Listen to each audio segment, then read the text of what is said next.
nga tannagulawo ebbibiro ly'amasanyalaze erya Karuma mu butongole, Pulezidenti Museveni asoose kulambula omulimu gwonna. Ebbibiro lya Karuma lyatandika okuzimbibwa mu 2013 nga liwemmense akawumbi kalamba n'obukadde $7 era nga lyakufulumya amasanyalaze megawaati 600. Lizimbiddwa aba China Sino Hydro Corporation nga bali wamu n'ekitongole eki Uganda Electricity Generation Company Limited. Omukolo guno gwetabiddwako omumyuka wa President Retired Major Jessica Alupo, Minisita w'ebyamasanyalaze Dr. Ruth Nankabirwa n'abalala bangi.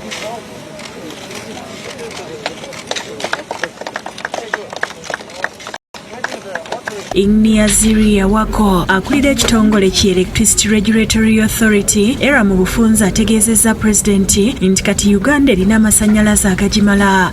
Ebbibiro lino lya megawatt 600. Kati tulina amasanyalaze agatumalira ddala okuba nti tusansanya amasanyalaze abantu ogakozesa mu mayumba. Abakulembeze b'ekitondo okuli ssentebe ow'Ekiryandongo Edith Aliguma beebazizza Pulezidenti olw'okubatuusiza enkulaakulana.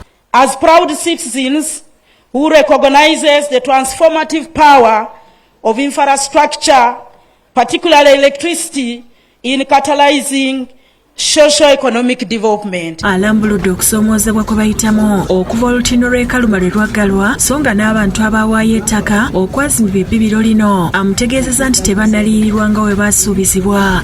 Your Excellency, I want to request for your indulgence in this so that the people who gave out land cheerfully will also not go for a settlement when they are shedding tears. Ssentebe w'akakiiko akalondoola ebbibiro ly'amasanyalaze eryayisimba n'erya Karuma Badru Kigondo agamba nti ebbibiro lino lye lyokubiri mu bunene ku lukalu lwa Africa nga lifulumya amasanyalaze mangi era ayogedde ne ku kusoomoozebwa okubaddewo. But vandalism has set us back on numerous occasions.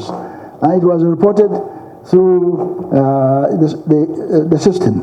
Omuwandiisi ow'enkalakalira mu minisitule ey'ebyamasanyalaze n'obugagga obw'ensibo Irene Batebe annyonnyodde ku nsimbi ezizimbye ebbibiro lino. You will recall even the funding for this project, a portion of it came from the Petroleum Fund.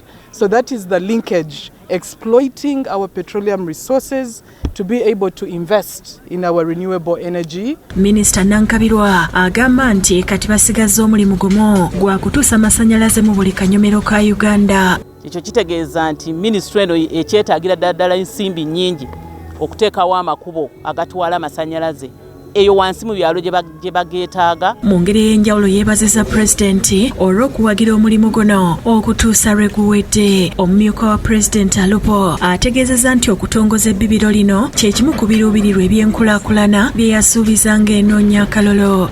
With this new supply, therefore, we are better positioned to attract investments, boost industrial production and enhance the competitiveness of our economy. President Museveni mu kwogera kwakatiriza nti bannansi bwe baba balina enguudo n'amasanyalaze obwavu baba babuwangudde olw'ensonga nti basobola okulima ebintu ne babyongerako omutindo.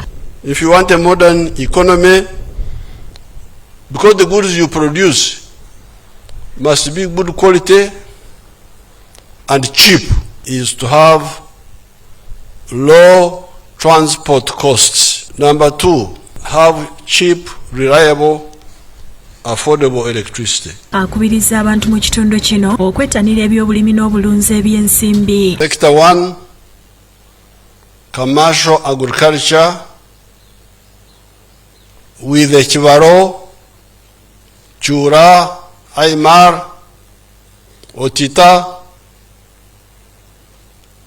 and with irrigation. Abalabudde ku nsimbi z'ababanirenda n'abakuutira okwettanira enteekateeka gavumenti zeetaddewo okubakulaakulanya omuli emyoga PDM ne GRO. That's why for the government insisted on UDB, borrow from UDB, borrow from emyoga, from PDM, have nothing to do with the money lenders. Those money lenders are your enemies. And I'm going to do something about them. I'm going to crush the money lenders. alambise nti amasannyalaze g'e Karuma gaakugenda butereevu mu makolero. Robina Nantale yakusakidde ekkulire lino ku lwa Bukedde TV.